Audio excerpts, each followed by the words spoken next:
Presiden Amerika Serikat Joe Biden mendadak menjadi pusat perhatian dalam sesi family photo di KTT APEC 2024 di Lima, Peru.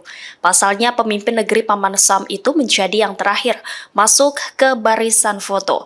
Padahal, 19 pemimpin negara lain, termasuk Presiden Prabowo Subianto, tampak sudah berbaris untuk persiapan foto bersama.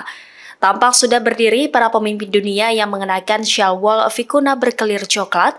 Prabowo terlihat berada di barisan paling depan, sementara Presiden Amerika Serikat Joe Biden berada di barisan kedua.